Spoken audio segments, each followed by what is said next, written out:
Welcome to the Real Estate Life with Kevin Riles. This is your host, Kevin Riles, and it's Kevin Riles and Friends. This week we have Aaron Power with Porter Hedges, a bankruptcy attorney that I work with, and we're going to talk about bankruptcy and real estate and all the things that happen with bankruptcy and why you should file bankruptcy, why you shouldn't file bankruptcy, some interesting, crazy stories that he and I have both worked on. So I just can't wait for you guys to listen to this. This is great information. So DJ, hit that music, please. Support for this program comes from the Digital Broadcasting Network, presenting podcasts and web series from everyday people who have an extraordinary passion to make the world a better place. Welcome back to the Real Estate Life with Kevin Riles. This is your host, Kevin Riles. And remember, the name of the show is actually The Real Estate of Life with Kevin Riles and Friends. And I'm pleased today that we have a friend, or I have a friend, started working together probably a little bit, maybe a year and a half to 2 years ago. Or actually, I think it's been 3 years now. 3 years, yeah, 3 years now. And you guys know that I bring on friends that have certain expertise in certain areas. I've had Nancy Sarnoff, the Houston Chronicle real estate writer. I've had Daryl Dyke, hard money lender. And today I have Aaron Power, who is a local, I'll say local, you're nationwide, you're global bankruptcy attorney. And I told you guys in previous podcasts that one of the silos of my business is that I work with bankruptcy trustees and attorneys to assist in selling property. And so the other day I was working on another case that Aaron's not involved with. And I said, you know what? I think I need to have a podcast. And the first person that came to mind was Aaron Power. So welcome to the Real Estate of Life. Thanks for having me. And I appreciate you making time for us today. So I wanted to have you on for a couple reasons, and you guys know we kind of do this cold, so I haven't given Aaron any pre-questions or anything of that nature. So, and one of the reasons, well, a couple of reasons. One, I wanted to get people to get to know you. Two, I wanted to talk about bankruptcy and real estate.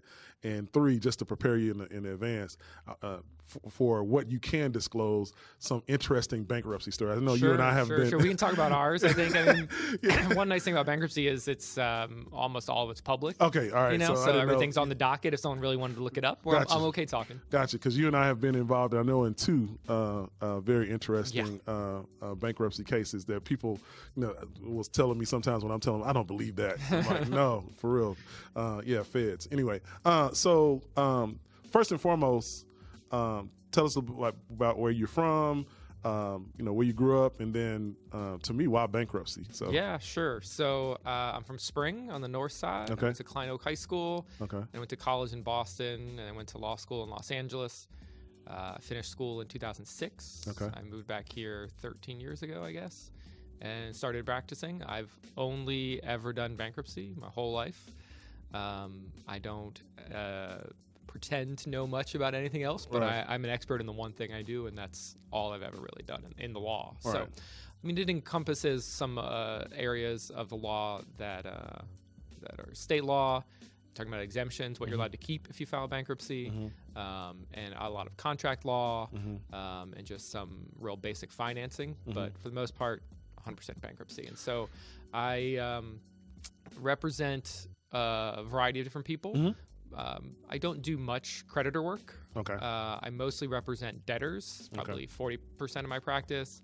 The other 40% of my practice is representing Chapter 7 trustees. We can go into that a little more in depth. That's how we got to know each other.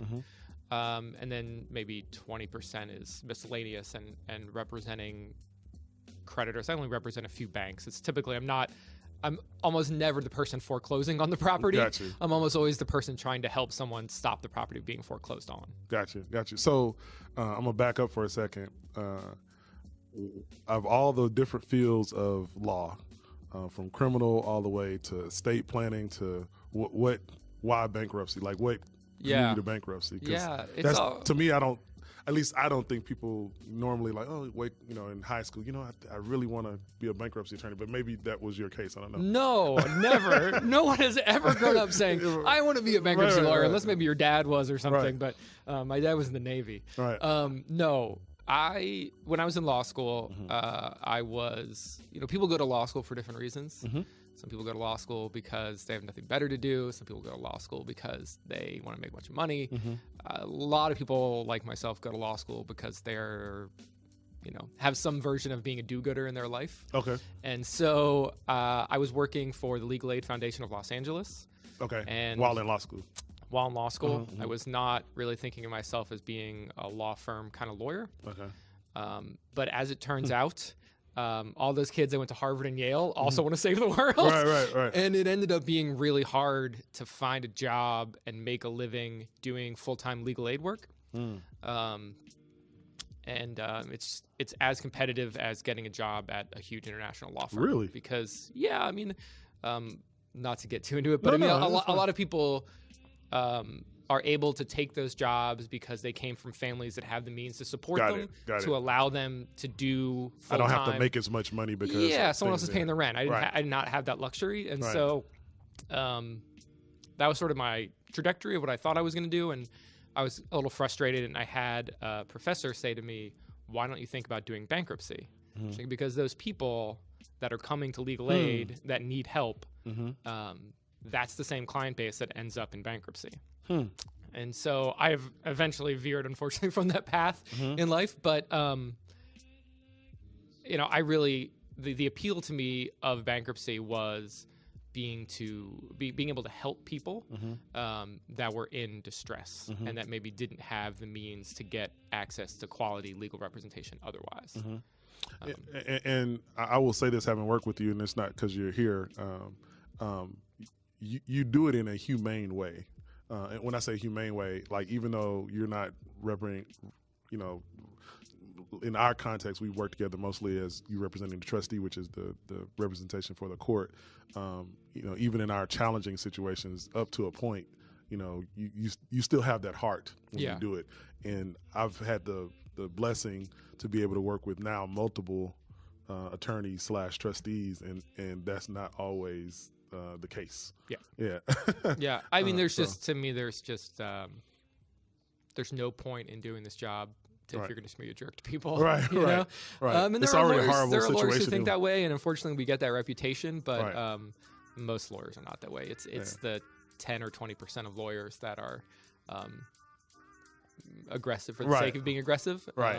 That's what I'm talking about. The aggressive for being there's no reason to be mean. I mean, they're already going through, a horrible time. Do some people use the system, to me, or try to use the system?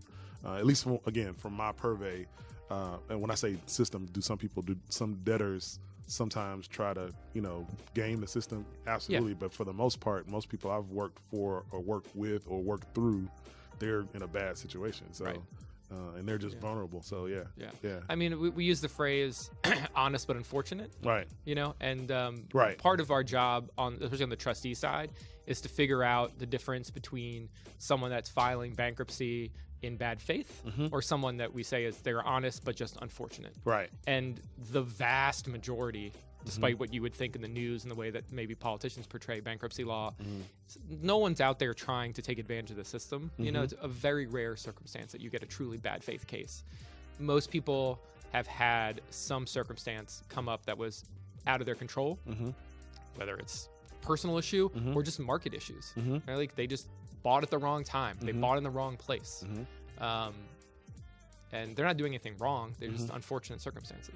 Yeah, I had a chance recently to work for a debtor, so I wasn't working for a trustee, and classic successful business, and the market turned on them, and they lost, pretty much everything, and so the biggest asset they had was their company land / buildings, and so they had been trying to sell it through kind of what I call regular realtors, as far as that are not steeped in kind of distress type situations.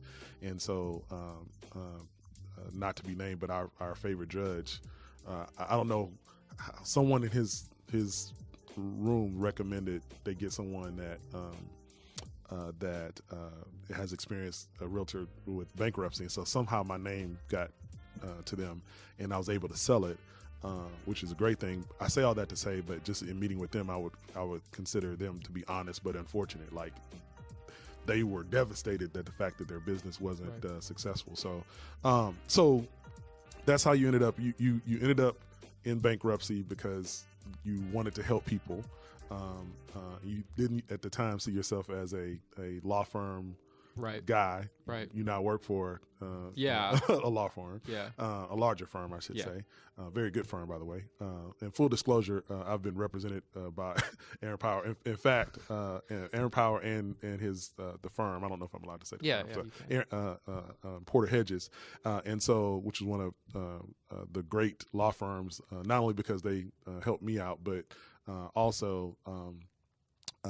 I think I have a podcast episode where I go into great detail about my $14,275 mistake, and I say mistake, and I say that in the podcast. It wasn't the fact that I had to hire attorneys, because I hired great attorneys.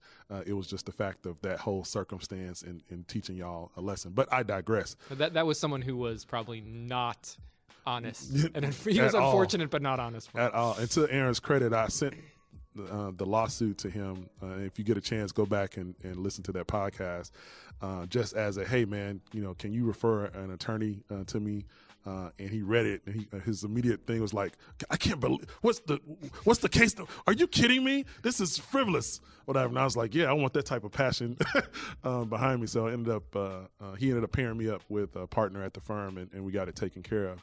So going back to bankruptcy, what I have learned, and you can dispel me of this myth, is in working for the last 3 years with bankruptcy with you and multiple trustees, is I have learned sitting in different judges' courtrooms that I never want to file bankruptcy. No one ever wants to call me. I mean, I say that there are two lawyers you never want to call. You never want to call a criminal lawyer, right? You never want to call a bankruptcy lawyer.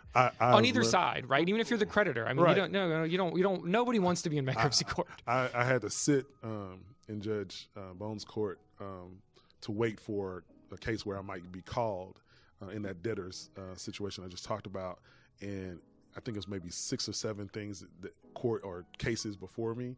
And I was just sitting there. I sat there for like an hour, and I was like, man, this is just not where you would, want to be. And again, all respectful and things of that nature, but it was just some medical situations. There were some, I think out of those 6, maybe one of them was a frivolous type of dude or a case. So my question to you is, why do people file bankruptcy, and is it always necessary? Because in my mind, some of the situations that I have seen, I'm wondering, man, you could have probably negotiated directly with the, and I'm not saying people not to call you, but is it always necessary, I guess? No. Okay. No, certainly. And I mean, whenever I talk to anyone on the debtor side, I always approach it from, what can we do to not file? Gotcha. Right. And you're going to find lawyers in town who maybe don't feel that way. Right, try to force you into a case because they get paid. But right. no, I mean, the truth is, when I meet someone, I don't want you to hire me. Mm-hmm. I don't want you to have to hire me. I want to, if there's a way out of it where you don't have to do it, like, I should be a last resort. Gotcha. Bankruptcy should, in most instances, happen because negotiations have failed. Gotcha. Because you have tried to work something out, or negotiations aren't possible. Gotcha. Right? I mean, if you have, and we're talking about real estate, is usually fairly simple. You've maybe only got one secured lender, maybe a second lien on the property. But talking about personal bankruptcy, then you've got 15 credit cards, and you can't get anyone on the phone, and you're dealing with the IRS. I mean, there are different reasons for that. But in real estate cases, if the primary asset is real estate, you should hopefully negotiate, right? And then only you're going to court because it broke down, it didn't work. So, but I still then, I guess my question, are you only engaging with people that file, or with you or someone that's dealing with a bankruptcy attorney say, hey, I don't think you should file, but I can assist you in negotiating? Oh, sure. Yeah. Okay. No, I mean, we deal with out of court. We call it out of court restructurings all the time, where we take a loan, on behalf of the borrower or the owner of the property, and we'll negotiate with the bank on restructuring that loan. Okay. And it can be a variety of things. I mean, maybe it is stretching it, maybe it's renegotiating just basic interest rate.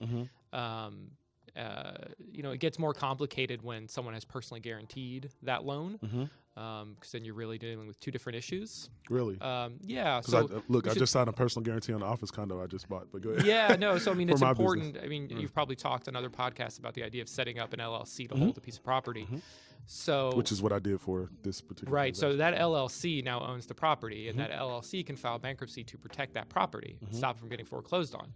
But if the LLC owns the property and it files bankruptcy, it's protected by bankruptcy law. Not me. You are not protected at all by that bankruptcy filing.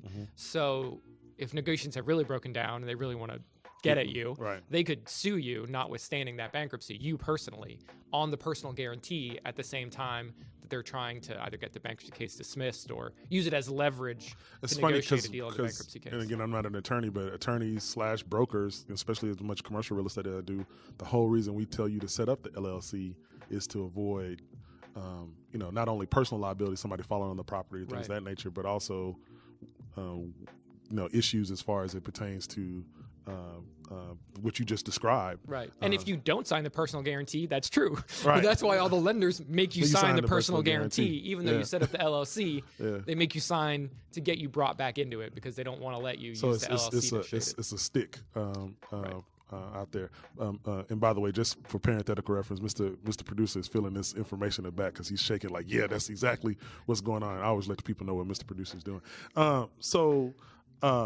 As it pertains to, you're saying that you get engaged sometimes, regardless, I should say, of real estate to just help to negotiate without filing. Yeah, that's always the first step.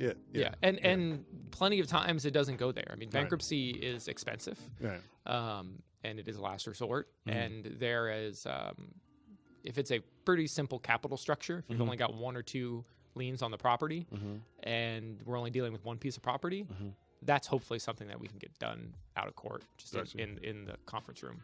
Gotcha. So, a couple questions come up in my mind as it pertains to just so the people know that are not familiar. I've gotten familiar with the terminology and working. What is a debtor?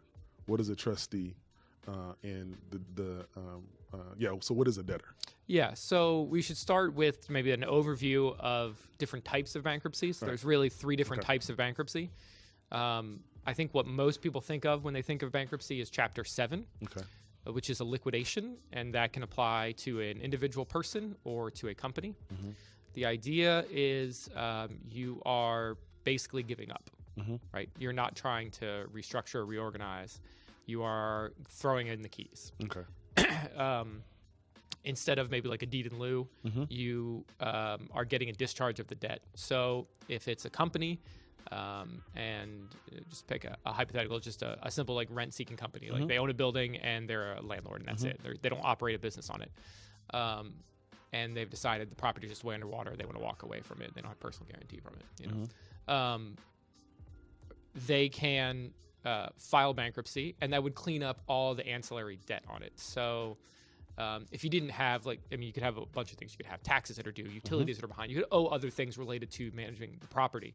And you just giving the keys over to the lender might not solve all those problems. You'll get all those calls. So you want to just clean slate, just say, you know what, I give up. I'm just going to liquidate. You get whatever you want for the building. I'm done. It's Chapter 7. In that instance, a trustee is appointed, is what we've been talking about. There are, I think, 6 in the Southern District of Texas, or 6 in Houston, I should say. I always thought there were more. No, there's only 6. Really? Yeah. Okay. And there's one in the Valley. Okay. I think there might be one in Corpus. But yeah, I think there are 6 in Houston. And it's just a random assignment. It's they get one in every 6 Chapter 7 cases that are filed, both on the business and consumer side. Doesn't matter. 6 for each or 6 in total? No, 6 in total. Okay. So if there's 6,000 cases filed a year, they get 1,000 cases a year. Really? Yeah. That puts so much in perspective in trying to get in touch with the trustee that I'm. Yeah. Wow. Yeah. Okay. They have a lot of cases. Yeah. And look, most of those cases are what we call no asset cases, where there's not really anything to do. It's someone who has just a lot of debt and nothing, real property, nothing to sell. But the idea is, so you file Chapter 7, they create an estate. They use the same word almost like when someone dies, like a probate estate. You have a bankruptcy estate. And so you can think of a Chapter 7 trustee kind of like the executor of a will. You know, they are gathering all the assets, securing them, and then liquidating them. And so that's where you come in. If it's real property, I mean, I was driving over here and I got a call about selling a boat. I mean, I sell all kinds of stuff. Right. Whatever someone owns, we will eventually sell. I just sold Texans PSLs, like the license to own Texans tickets. Like whatever someone owns when they file bankruptcy becomes part of the estate. And So got that phone call. Oh, so good. so when it is a piece of real property, we will hire a broker and then market the property like we would otherwise. Let me say this for those out there. Aaron just said they sell everything, which is true. But they are trying, and I've learned this as well, and I've assisted with this as well. They don't always hire us as well, brokers. In other words, if they can get a piece of property sold without having to employ the services of either myself or a CPA or anyone else that's going to, quote unquote, and for lack of a better term, reduce the amount that is coming back to the state, they will do that. And so I'm very clear on that as well. And because at the end of the day, if they have to pay professionals, that reduces the amount that comes back to be able to satisfy the debt. So I didn't want people to think that it's automatic that I get hired. As a matter of fact, a couple of trustees, some other attorneys I've met since then will sometimes say, "Hey, Kevin, I don't know if we can hire you, but do you mind doing an evaluation on this to see if it's even worth one, anything, two, if it's enough money to be able to pay you and get." So that happens actually quite a bit on the cases that I do. So I just wanted to state that. Yeah. So the idea is we would trustee would sell everything, collect that money. The creditors that are owed money will file a claim saying I'm owed X. Trustee reviews that, makes sure they're really owed that amount, and then distributes the money pro rata. Right? So everyone shares equally. If there's not enough money to go around, I never knew that. Everybody gets 25 cents in the dollar. For unsecured debt, if you have a mortgage on the property, obviously that mortgage gets paid off in full. They're not sharing with the unsecured creditors because they have a lien on the property. But if there are proceeds in excess of that, if there's a net to seller, that would come into the estate and get distributed. The mortgage company doesn't sometimes have to take a haircut as well, or no? So it's interesting. On their fees and late fees and all the other stuff they tack on top at least? Yeah. No. Okay. Really? They don't have to. Okay. So sometimes when it's there's three scenarios, right? One is the property is pretty clearly underwater, and the bank's not interested in dealing with the bankruptcy. So they will file a motion. It's called the motion to lift the stay, which basically says there's no hope of anyone ever getting any equity out of this property. This bankruptcy case is not going to serve any purpose. Let us go foreclose on the property anyway, Judge. So second scenario is there's clearly equity in the property, right? So the lender then is playing ball, and the trustee is going to run with it and try and sell the property. When it's in the middle, and what you were just talking about, where it's not totally clear if there is equity or not equity in the property, it's harder. I mean, that's when that's where the real negotiation is, when you're stuck in the middle of it. And sometimes the bank will say, okay, we'll let you go. We'll see how it goes, and they may end up having to take a haircut if we don't get enough for the property, if they've let that process go instead of cutting it off on the front end. But yeah, and so the other type of bankruptcy is Chapter 11. Which is a reorganization instead of a liquidation. So this is where you're saying I'm fighting. I'm not just giving up on the property. I want to keep the property. So there's within Chapter 11, there's a couple different types of cases, but one sort of designation of a case, which is probably common for what we're talking about, is a single asset real estate case. So in order to be a single asset real estate case, it has to be there can't be an operating business on it. Okay. Right? So it's basically a rent-seeking business, we call it. Like, you are just a landlord. Gotcha. Right? You are not also operating a strip center is a perfect example. Right. And it has to be 4 units or less. So if you had a big multifamily project, that wouldn't be a single asset case.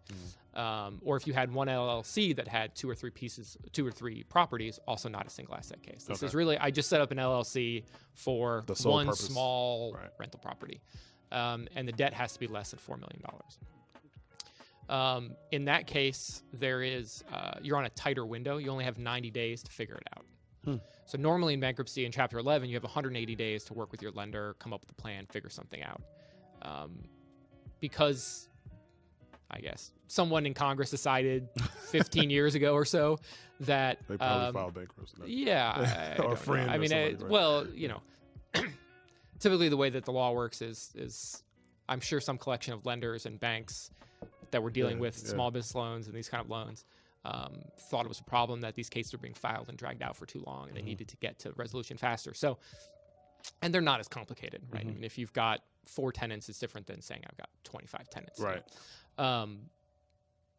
And there's not much wiggle room there, right? If you're looking at your occupancy rate, if you only got 4 tenants, right. No, it's tough to say. Well, my occupancy is going to go up to. I'm going to increase my occupancy by 10% in the next 90 days. We're going to make these deals. We're going to get exactly. As opposed to a multifamily project that's got 100 units, right? Maybe you can fill out another 10 or 20, and you're suddenly cash flowing. Right. So that's your window. That's like the benefit of filing bankruptcy is during that period.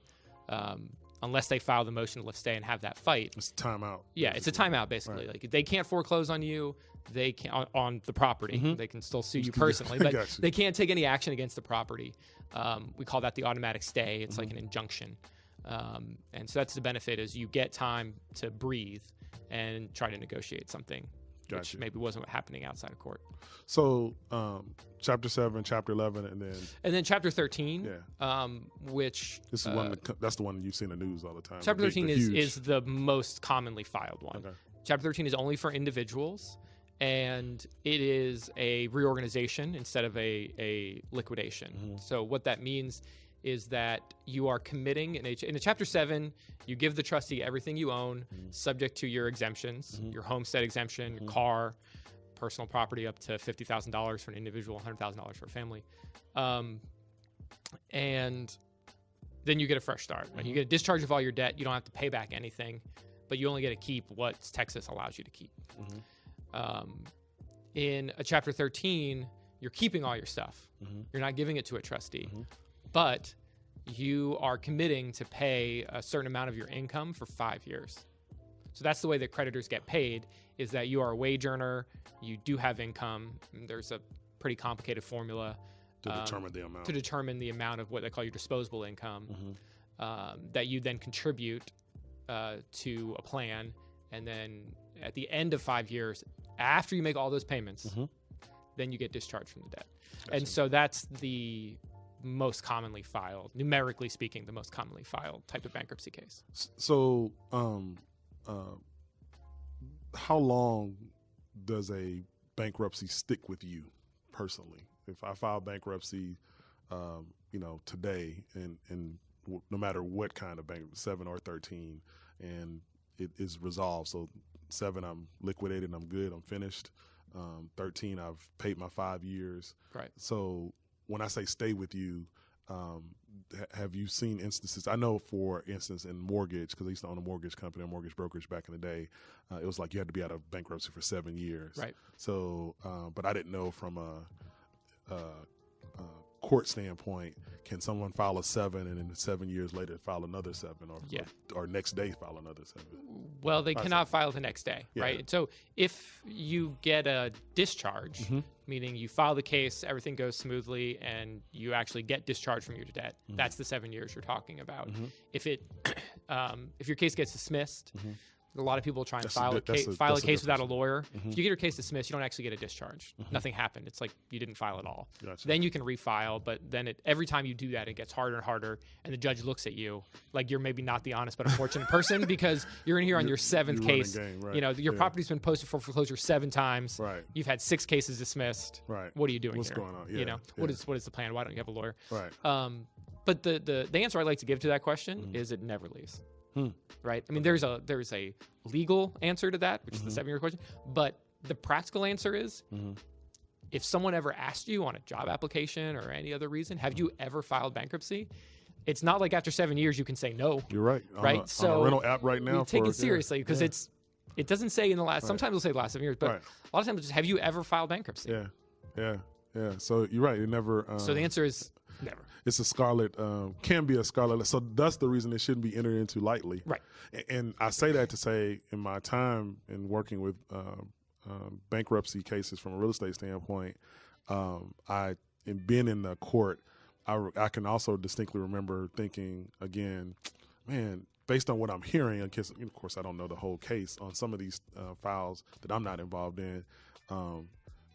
They shouldn't have even because the assets that they're talking about were so minuscule, and I was like, man, I wondered that someone talked them into filing versus just getting with the creditors and say, hey, look, this is what just negotiating on your own would have been cheaper, really, and better. So, and look, a lot of people. A hard part of my job is trying to convince someone that it's time to give up. People don't want to give up. It's not the American way. Yeah. You're right. And you mean give up? I'm a fighter. Right. I'm going to turn this around. Right. Everyone thinks they're going to turn it around. Right? We wouldn't have jobs if people didn't have hope. Right. That's true. That's true. But I'll just give you an example. It's on a personal level. There was a house down the street from us recently that I didn't find out about it until it had already happened, but it got foreclosed on, and turned out they were squatting on the property. So they refused to leave. And I've been there, done that. So. Yeah, as the broker. Yeah. I eventually I went back and looked it up and found out what it sold for. Right. And I know a developer bought it, and they're going to knock it. It's an old house from the 50s, and they're going to knock it down and build a house on it. And I don't know what was going on with them. I don't know why they didn't want to fight or why they didn't, but they that house got foreclosed on for probably $150,000 less than the lot was worth. And those people now have nothing, right? That developer is going to make all that upside. And if they had filed bankruptcy and been willing to say, we're going to move, that's the problem. People don't want to move. Right? Because now they'd be having a new start. Yes, they'd be out of the house, but they might have $150,000 in cash, pocket, and they can go start over somewhere else. And maybe it's not in the same neighborhood, but you have a significant amount of money to start and be safe with, as opposed to the result is the same. Now you don't have the house, and you let some developer come in and take all that upside. So my background is one of my, I guess, real estate claims of fame is that I was the REO broker in the late 2000s for Houston. So I've sold thousands of foreclosures, and with that, it's amazing to me that how many people wouldn't work with their lender, call a broker, sell it, even if you sold it at a discount. You would be leaving with something, but you're right, I'm gonna fight. And then me being hired by Chase or Wells Fargo or HUD having to come knock on your door to say, hey, here's an offer for cash for keys. We'll give you $1,500 if you move out in 30 days, but they're going to start the eviction process anyway. So you're right, we are fight. That's a very good observation that we want to fight, and sometimes that's to our detriment. So most of the people that listen to my podcast are either just generally interested in real estate or investors and things of that nature. So the investors, when they hear bankruptcy, they start salivating. So when I tell them, 60% of my business is selling multifamily property. The other 40% is kind of a hodgepodge of kind of trustee work, bankruptcy work, I should say, tenant representation, and kind of the normal commercial real estate. So for those investors out there that are interested in potential opportunities, they always assume that because it's bankruptcy that we're selling it below market. And I always tell people that's not necessarily the case. Right. In fact, you wouldn't hire me. That's exactly right. If I was going to sell it below market, I wouldn't need a realtor. Exactly. If you wouldn't. I always tell people that's not necessarily the case. Now, because of bankruptcy, and this is just a public service announcement, are there some times where there are properties, if the person's in bankruptcy, they may not have been able to keep up the property. If the person's in bankruptcy, there might be other situations that go on with the property, whether it be residential, commercial, that would cause a discount. But it is they don't hire me to sell it at a discount. So I would say this: the one difference between a trustee as a seller and just a normal person as a seller is that the trustee is probably more motivated. The trustee also has the fiduciary duty to maximize the value of that, right? The judge is looking over the trustee's shoulder. The trustee can't give away any sweetheart deals. Right. So that doesn't really happen. Right. But there is a band of reasonableness. There's a window of money in there that range is acceptable. Right. And you can negotiate within that range, but you're not going to get it below a range of reasonableness. Right. Because the trustee might not have cash in the estate. We might only have the real property. Well, we have to keep it insured. So we've got to, until that insurance runs out, we've got a window to sell it. And I've gotten those emails. We don't have to pay the taxes. We can, exactly. I mean, we can push the taxes off till it gets paid, but the insurance you can't. Right. So there's sometimes a trustee's willing to move a little faster, a little more motivated than another seller, an out of bankruptcy seller who's willing to wait it out and see what happens in the market. Right. And I agree with that. And because of that, sometimes there's a tad bit of hey, if you're able to close faster and get this done, will we give you a tad bit of a discount? In layman's terms, yes. But at the end of the day, it's just not. I always try to dispel the myth that it's automatic. They're distressed. They got to sell it tomorrow, and so I'm going to offer 50% on the dollar. No, we're never going to take 50%. Exactly. And then when I give them valuations, I don't give them a bankruptcy valuation. Matter of fact, I'll just tell people usually what I'm asked for is how much will this sell for, and then give me a 90-day price. Give me 2 prices. Give me, if you were just listing this normally, and basically a relatively quick sell price. At least the trustee that we work with on a consistent basis, and that's what I do basically. But I've given that 90-day price multiple times. We've never listed at the 90-day price because they want to get it maxed out. In fact, one of the more interesting cases, which I guess I didn't end up working for the trustee, I ended up working for I guess probate estate. I listed something what I thought to be a good value, and it got actually bid up on that case. So with that, talking about specific cases as we get close to the end, what's some of your most interesting real estate related bankruptcy cases I know we had the one with the Fed involved and people getting arrested right before all that kind of stuff. So that was me. You might have I don't think you got ones. the update on that. They pled guilty. Really? Yeah. The wife pled guilty. So let me set this up. So Aaron involved me in a case in which, and tell me if I'm wrong, Aaron, where you had a debtor or 2 debtors or a husband and wife. I guess the husband is actually who filed bankruptcy. Or I guess both of them. Just the wife. Yeah, it was the wife. I'm sorry. Yeah. And so they had real estate holdings. And they had a very nice house, a very nice section of, we had a couple nice houses, but one of them specifically that had the most value was located, for those of you familiar with Houston, in the Galleria area off of San Felipe, in a really, really nice area. And so it was determined that house would be sold. Whole conversation as to how that was determined, and the hearings and what I'm willing to live in, what I'm not willing to live in. I remember that as well. So long story short, as we were going through that process, the couple was indicted on charges for Medicare fraud, right?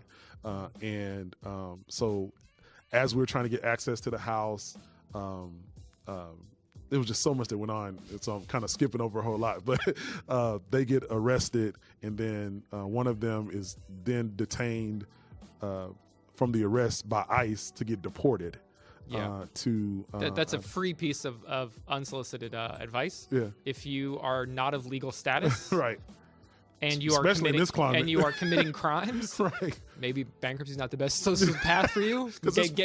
Putting yourself into court in front of a judge. Yeah, I didn't think about don't that. voluntarily put yourself in front of a judge. Yeah, that's right. She was not legally here, and she filed for bankruptcy. Wow. Yeah. So I didn't think about that. So long story short, I can remember from a real estate standpoint, going by the property. I've dealt with some crazy situations because of the number of foreclosures I've sold over the years, but just having to be concerned about a little bit about my safety, I guess, to a certain extent, because it just seemed like a weird situation when I met there. And by the way, sometimes when we sell property and they're filing bankruptcy, and I'm selling either, in this case, it's a residential property, but I'm about to list some commercial property, folks are still there. Oh, yeah. Yeah, we're still collecting rent. I mean, because it doesn't make sense for us to go rent the property to somebody else. Right. It's just not economical. So we'll charge rent to the owner. If they can afford to pay it, while we try and sell the property, we'll let them live there and they'll pay rent to us. So in this particular case, I can remember meeting them at the house, and one person came and opened the door, another person came. It was just real eerie.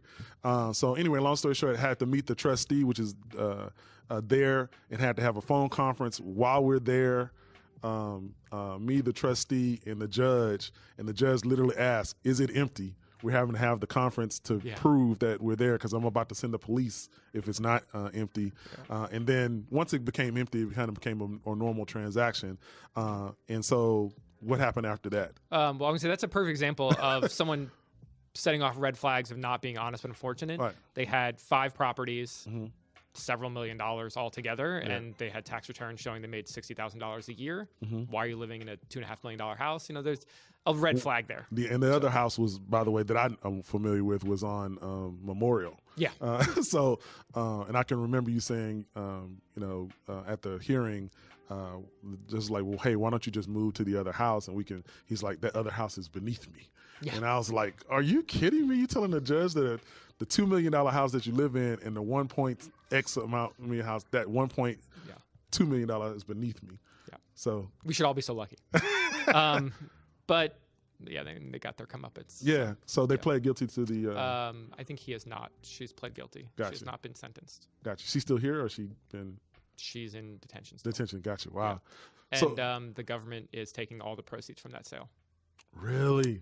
Yeah, because it's to get into other area of law, if you are charged with a crime and there are assets that are deemed to have been acquired through the proceeds of a crime, that's right. It's called criminal forfeiture. And so the government determined she pled that they basically bought that house with money they stole from Medicaid, Medicare. And so the money goes back to the government. You know what? I remember the trustee calling me and saying, I think they're still going to let us sell this because they could have stopped it right then and there and just did a whole forfeiture type of deal. Right. I mean, they got like any other creditor, the government would rather have the money than deal with trying to sell a piece of property because we were fairly long in the process. Yeah, we were. And, we had a buyer at the time. Yeah. So we had a contract, I think, before they even showed up, and so they let that go forward, and just sat around and waited for the money to come in. So that was one of the craziest ones I've been involved with. What about any other ones? With our same case that you were not involved in, but the same client. I mean, I have a hoarder situation, which I've never really dealt with before in terms of going into a house. I think it was out in Tomball. Yeah. I was on that. You were on that. That was the case. You were there about that. In fact, look, we're having a conversation. The trustee's previous paralegal sent me out there to assess the property, and I had to essentially break in the property, and it was a hoarding situation. Yeah, which is with dogs, but the dogs were gone, and I had neighbors coming up to me, telling me and calling my office, telling me, "Don't let that lady back in the house." Like it became like, well, hey, I'm just the realtor, whatever type of deal. Yeah, you're not the HOA, right? I mean, that's crazy in a sad way most of the time. And that's part of the same problem of people. And the debtor was calling me from different phone numbers saying she was different people asking about the house. Yeah. So she couldn't tell that I could see her information because I know where she worked. So anyway, that was weird. Yeah. It made my wife nervous, as a matter of fact. So, yeah, I mean, look, whenever you're dealing with someone's home or homestead, if it's commercial property, that never happens. Right? I mean, people are in business. They understand that sometimes things work out. Right. Sometimes they don't. But a home is important. A home is something more than a piece of land to people. And that's why people don't want to leave, because they have an emotional attachment to what is maybe the way we think about it, an investment. Yeah. Right. I think about my home as an investment. Yeah. And there's some emotion there, but not enough that if it was a bad investment, I would leave. Right. No, absolutely. Not everyone feels that way. Most people don't think about their home that way. I think it's because of what we do. We feel like that most people, if you're a firefighter or whatever the case may be, that's my pride and joy because I transact in real estate all the time. I love my home, but it's a home. Right. But if you were going to lose money, you'd leave. Yeah. Right. Yeah. Absolutely. Yeah. So those two, any commercial crazy stories? Honestly, like the trailer park we were talking about is a crazy story only in that I don't think I've ever had that much success. Like in getting a value over list. Yeah. And I think both of us were surprised at the demand for trailer parks. So people out there, still that was almost 2.5 years ago. Yeah. the buyers still call me, Yeah. potential buyers still call me. I mean, that's the only trailer park case I've had. It's the only time I've had an asset like that. I didn't know anything about that market or that industry. And I grossly underestimated the demand for that kind of asset. And look, I felt, honestly, I was like, man, I hope they still keep hiring me, because I hope they don't think I just valued it at, just gave them a number, but based on the numbers that I had, so, for those that have been in the podcast before, you value income property based on the amount of income, and you also look at comps. So I looked at comps, looked at income, and the income that at least was reported. Yeah, maybe that was it. Which, come to find out, I've kept in touch with the buyer, and there was a lot of income that was being made that wasn't being reported. So that's why he actually felt comfortable overbidding, was the fact that he had. So long story short, quick synopsis of that is we had a situation where someone filed bankruptcy for various reasons, but and that was an intersection between bankruptcy and probate, actually, which I didn't know until I did that bankruptcy could have an effect on probate as well. So that transaction alone deserves its own. Yeah, that can be its own half hour. Own half hour as well. So as we come to close, Aaron, I guess what I would ask you is, for those out there that are looking for, two things. I'll ask you two things. For those out there that are considering filing bankruptcy or are in dire straits as to what they should do financially, what would just your general advice be? Have a backup plan. Okay. Don't be in a position where if things don't work out, you don't have somewhere to go. It's the most important thing, is that you know where you're going to go and you're going to be safe no matter what happens. Gotcha. And the second thing was, try to take the emotion out of it. And as hard as that is, you got to do what makes the most economic sense for you going forward. And would you say that so that's for individuals, for business owners as well? Same thing for business. I mean, just because Americans are also not great at sunk costs. It's a real hard thing to do, to say I've put this much time and money maybe emotional capital into a business or a project. Be realistic. Have a plan. Don't just assume that the market will save you or that time will solve all problems, because it doesn't. Sometimes more time just makes things worse for you. So be economical about things. Gotcha. And then just a real quick prediction. You've been in the business long enough to where you've seen cycles. I guess, when was the highest amount of bankruptcy filings, or the busiest times, and when is this now the slowest, or is it about even, just from a bankruptcy filing standpoint? Because to me, that always kind of is a bellwether or canary in the coal mine as to how the economy is doing. Yeah, so it's interesting. Houston and the national economy don't always track. That's true. Because we're pretty industry specific. Right. Nationwide, there was a big spike in 2004 because the law was going to change in 2005, and I think lawyers in general were pushing people, if they were going to file, there was some benefit to file then. So there's this big spike in 2004. The numbers came down, and then slowly they came back up. Obviously, there's another spike in the 2009 crash. That was less true of Houston. Houston did pretty good through 2009, all things considered, because of things happening in shale at that time, and we were just coming back on an uptick on the other side of that we recovered a lot faster than the rest of the country. I think things are fairly stable in Houston now on the individual side.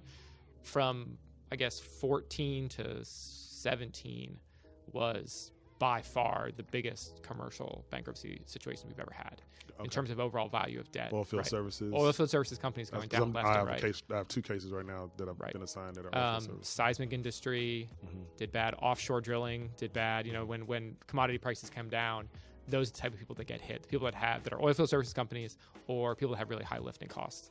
And that has so far tapered off through the end of 18 and starting in 19. We'll see where we are. I think we're at $52 maybe, or something like that a barrel.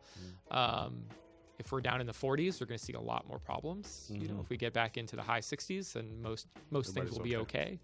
Especially small guys. Yeah, and it's the same thing that happened in 2009 nationwide. A lot of problems that came up in 15, maybe they got a 5-year breathing. They got an amendment on their loan maybe for 5 years. Now it's and now it's going to start coming up at the wrong time. And so if they did 3 years or 6 years maybe wouldn't happen, but as that loan matures again at the wrong time, it's the same problem. So I could see a lot of energy industry stuff happening later this year and into next year. The healthcare industry we have a lot of in Houston, and we had a glut of it maybe 6 years ago. That seems to have slowed down a little bit, but that tends to be more project specific and management specific, less industry problems, you know, but hostile business is also a tough business. You know? And, when I do a lot of corporate debtor work, and, it's the same thing where it's not just that business that's at stake, it's all the people that are employed by that business. Because when that business fails, those people are laid off, those people become bankrupt. You can't imagine the number of personal bankruptcies that came out of things like Enron and stuff like that, because people weren't able to get jobs, and they were maybe they had a little bit of savings, and then that lasts 3 months, 6 months, and then so 9 months to a year after a case like that, they still don't have a job, and suddenly they're in bankruptcy too. Wow. Well, I appreciate you coming today. I don't think you mind. He had a long night. He had a little bit of a sick child last night, and so I told him he could have rescheduled this, but he was a trooper and came this morning and broke down bankruptcy better than anyone. And by the way, I've said this to outside of these walls. Aaron kind of helped me get introduced. Aaron and the trustee that he introduced me to have been great clients of mine, and because of the work that I've done with them, I've gotten referred to other folks. But by far, and I want to say this publicly, and this is no slight to any other attorney, but this is the best bankruptcy attorney living. And trust me, I've gotten a chance to work with the spectrum. So I just want to let people know that you're good at what you do. I appreciate that. Very, very good at what you do. So if people want to get in touch with you, what they can do is either contact me. In fact, you know what? Matter of fact, because you work at a larger firm, I'll give this will give me a sense. You can unless you might do. No, let's take it. Okay. Yeah. So you can call our office at 281-403-3700, 281-403-3700, or you can email me at kevin@kevinrilescommercial.com, kevin@kevinrilescommercial.com. I asked as we end that you do, in 2019, we're trying to increase our subscriber base. So for those of you that are looking at the video over to the right on our website, please click on the Android or the iTunes and subscribe. For those of you listening in your car, because I've ran into a couple of you, I think a couple of weeks ago, people were saying, man, your voice is so weird, because me and my wife listen to you when we're on our way to work or on the weekends. So hi, everyone. So if you can click subscribe, if you can rate, and click subscribe. So please rate, please subscribe, please tell your friends. If you like this episode, share it with a friend. And again, we have some more things coming here in the next couple of weeks. And I just appreciate you guys listening and watching The Real Estate of Life with Kevin Riles. I will see you next week. Hey, thanks for listening as always. Do you have questions about any of the topics I'm talking about? If you have questions, let me know. Email me at kevin@kevinriles.com. Again, that's kevin@kevinriles.com. I'm going to do a podcast just on the questions that you guys are sending me. So feel free to send them to me. Again, that's kevin@kevinriles.com.